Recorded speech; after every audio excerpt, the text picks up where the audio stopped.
నమస్తే అండి. ఈరోజైతే పొంగలి వడలు చూపిస్తున్నాను. మనం ఉదయం పూట పొంగల్ చేసుకున్నప్పుడు టిఫిన్‌గా మిగులుతుంది కదా! అది సాయంత్రం అయితే చల్లారాక అస్సలు తినలేమండి. పిల్లల్ని తినమంటే ఇంక అసలు చెప్పనవసరం లేదు. తిన్నే తినరు. అందుకని ఇలా బియ్యపిండి గనక మనం ఒకసారి స్పేర్‌లో పెట్టుకున్నామంటే ఇట్లాంటి వాటన్నిటికి వాడుకోవచ్చండి. మనం బియ్యపిండికి తగ్గ సాల్ట్ వేసుకొని పొంగలి గట్టిగా కలుపుకునేంత వరకు కొంచెం కొంచెం బియ్యపిండి వేసుకుంటూ మనం ఇలా ముద్ద ఇలా వచ్చేటట్టు చూసుకోవాలి.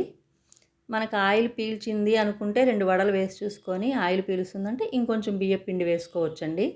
ఇలా తడి చేతులు చేసుకొని చేతులతోటే ఒత్తి కాగిన నూనెలో వేసేసుకోవచ్చు.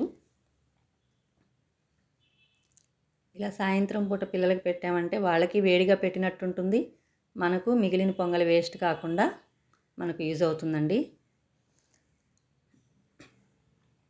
ఇవైతే డార్క్ రెడ్‌గా అయితే తీయనవసరం లేదండి. లైట్ గోల్డెన్ కలర్ వచ్చేదాకా ఉంచేసి తీసేసుకోవచ్చు. చూసారు కదా! ఈ కలర్ వస్తే చాలండి.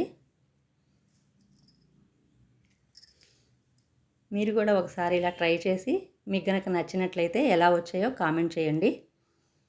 మేమైతే ఉదయం పొంగలి పులుసు చేస్తాం కదా! ఆ పులుసు కూడా నంచుకుంటారండి. పిల్లలు ఇష్టంగా తింటారు. నచ్చితే లైక్ చేయండి, సబ్స్క్రైబ్ చేసుకోండి. Thank you.